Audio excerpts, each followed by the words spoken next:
Halo semuanya, ketemu lagi ya di modul yang baru. Nah, modul ini kita membahas mengenai programming.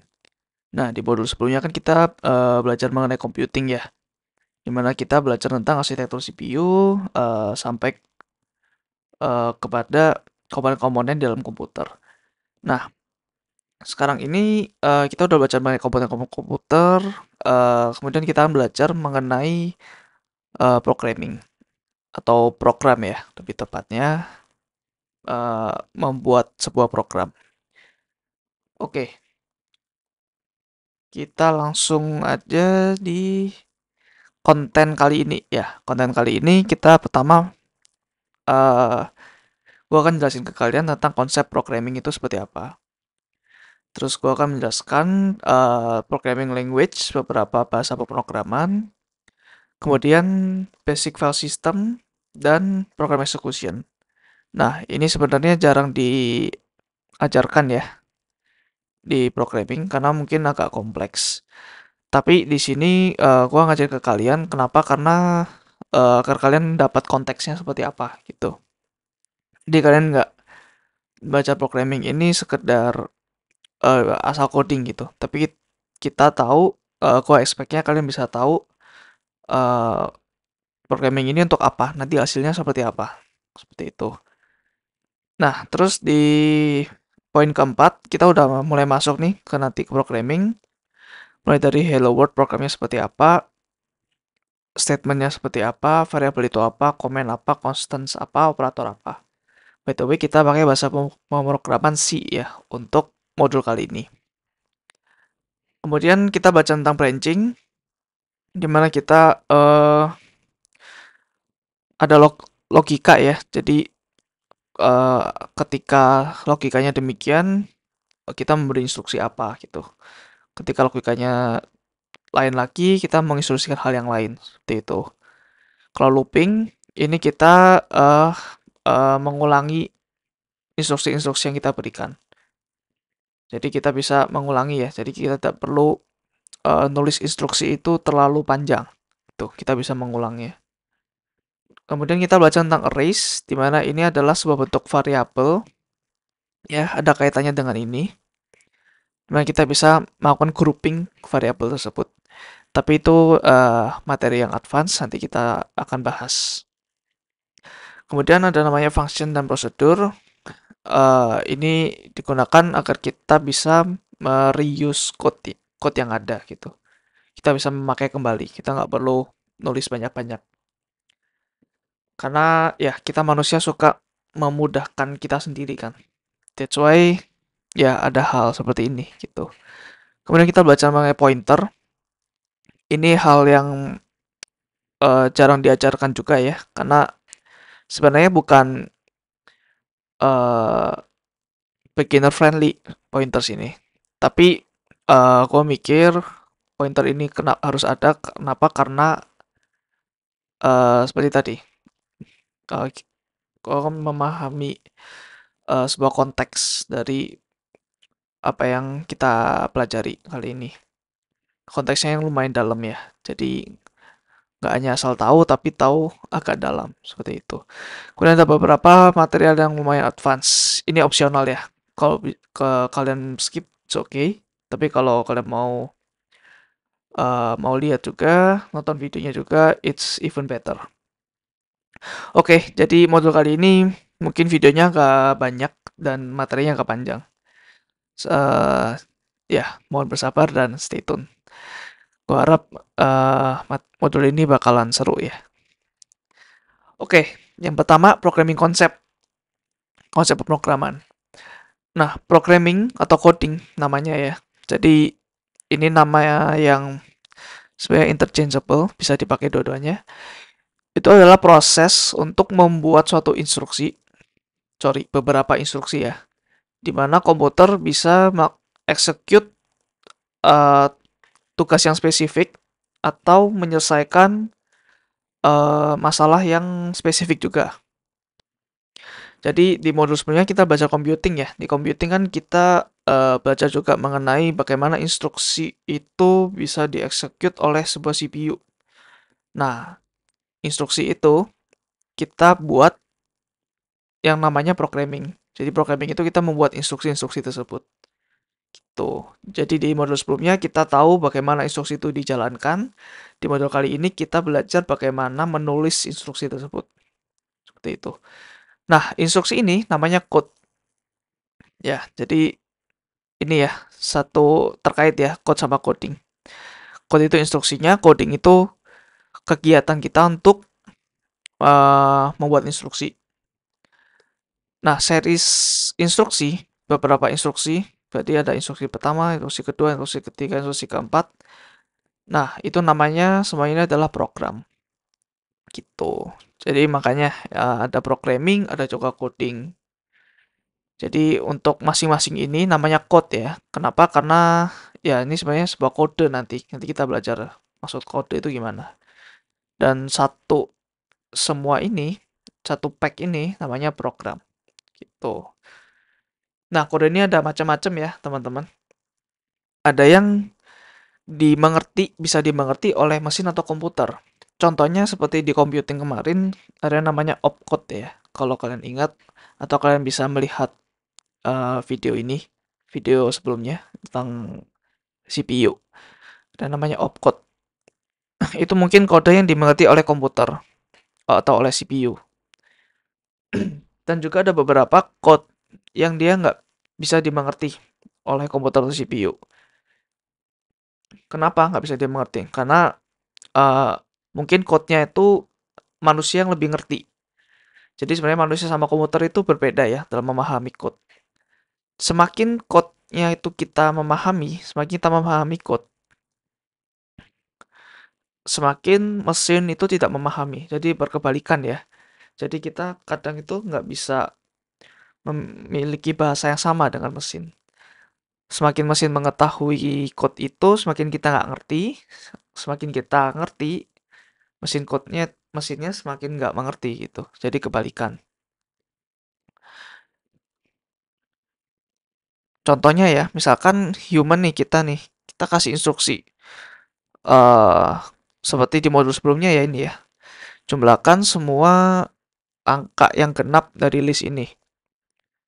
Kita pakai bahasa manusia kayak gini nih.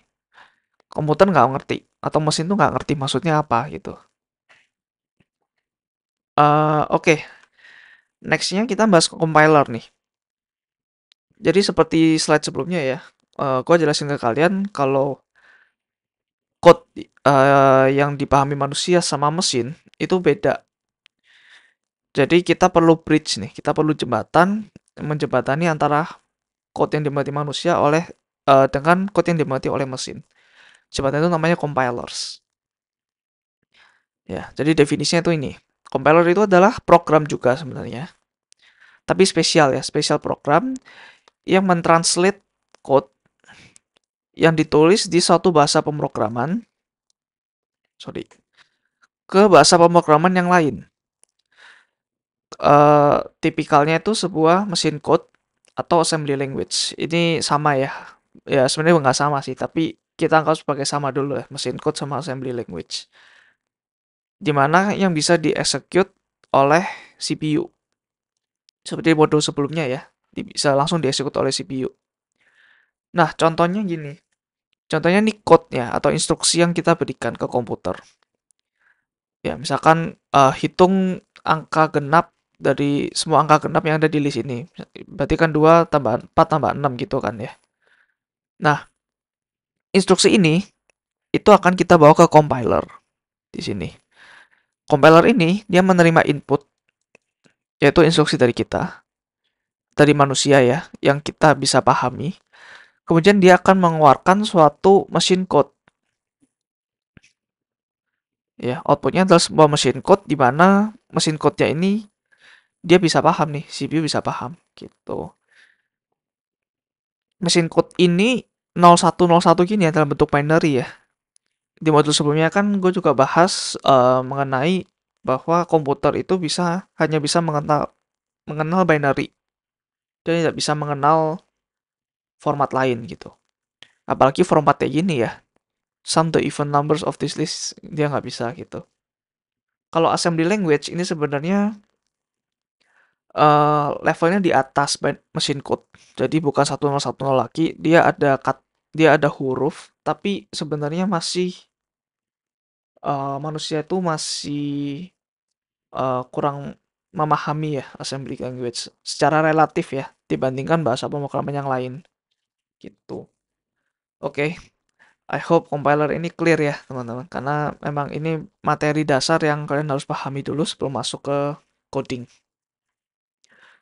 Oke, historical context ya. Mungkin kalau kalian melihat film atau apapun ya, YouTube video gitu, coding itu eh, murni di komputer atau murni di laptop gitu. Tapi di zaman dulu ya, coding itu kayak gini teman-teman. Ada namanya punch card. Jadi kalau kalian lihat di sini itu ada sebuah kayak kartu ya, kartu yang ada lubang-lubangnya di sini. Nah ini sebenarnya code-nya nih, gitu. Ya ini bahasa pemrogramannya namanya Fortran. Ya bahasa pemrograman jadul ya, zaman dulu. Nah kalau kalian lihat di sini nih programmer sedang apa ya memegang ya, bisa dipegang nih code-nya nih. Jadi kartu-kartu ini. Jadi nanti kartu ini dimasukkan ke sebuah mesin. Nanti mesin itu akan membaca instruksi-instruksi dari kartu ini, gitu. Dan ini ada urutannya ya. Ini ya nggak kebayang lah. Ini gimana kalau misalkan code-code-nya ini jatuh atau kena angin gitu ya. Gimana cara nyusunnya kembali jadi seperti ini. Jadi ribet ya zaman dulu. Dan ini first programmer ya. Ternyata perempuan teman-teman, bukan cowok ya. Selama di zaman ini kan kebanyakan cowok ya programmer ya, stigmanya seperti itu. Padahal zaman dahulu the first programmer is a woman. Namanya ada Lovelace dengan komputer yang kita bahas di modul sebelumnya, Babbage Analytical Engine. Seperti itu. Ya, itu intermezzo aja ya, historical context. Oke, kita lanjut di text editor. Text editor adalah software atau program juga yang digunakan untuk melakukan edit sebuah plain text file. Jadi nanti program kita atau code kita itu sebenarnya adalah sebuah text file biasa ya. Text file biasa yang kita bisa edit gitu. Contohnya mungkin kalian sering pakai ya, itu adalah Notepad di sini. Itu di Windows, program Windows. Atau di notes apapun ya di HP kalian, itu semuanya adalah text editor gitu. Nah, ini sebenarnya nggak spesifik ke satu platform atau satu programming language. Mau pakai programming language apapun, kalian bisa edit pakai text editor apapun. Seperti itu. Nah, biasanya text editor yang spesialis ya untuk coding itu punya fitur-fitur tambahan seperti syntax highlighting, ada prettier dan lain-lain ya. Oke, sekarang contohnya dulu. Contoh text editor itu adalah Vim. Ini biasanya di Linux ya, dalam bentuk uh, shell based. Kalau kalian lihat di sebelumnya, bentar, saya coba liatin dulu.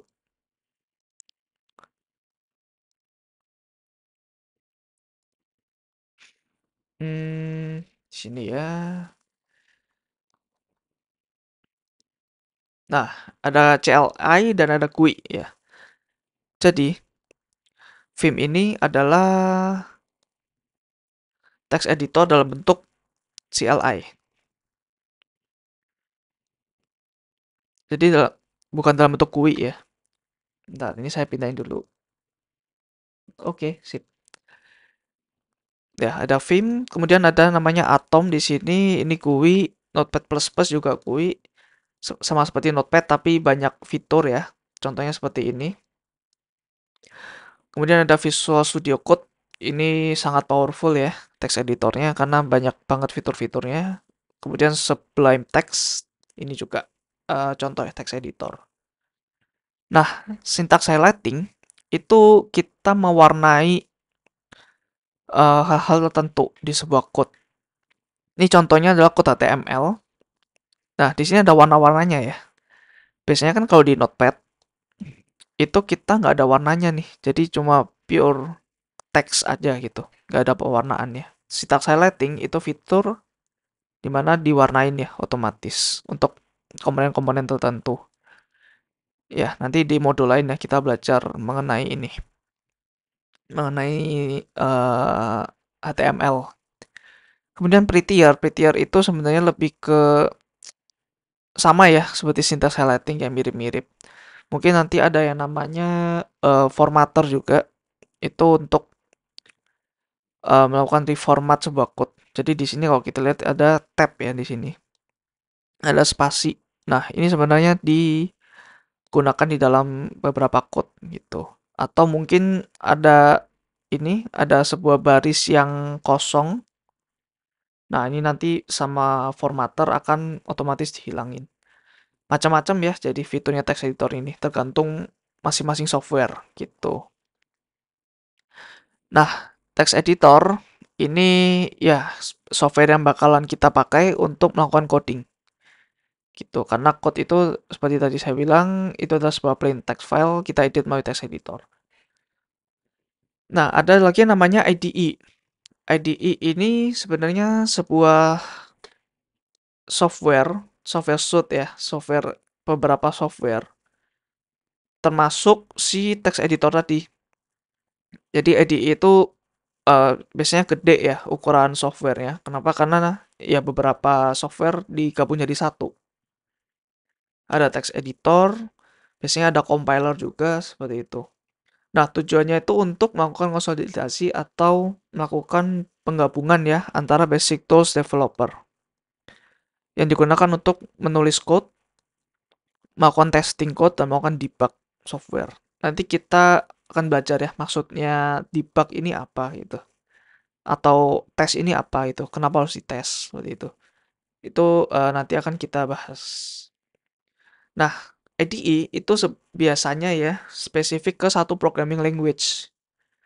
Dan seperti tadi, ada compiler di dalamnya.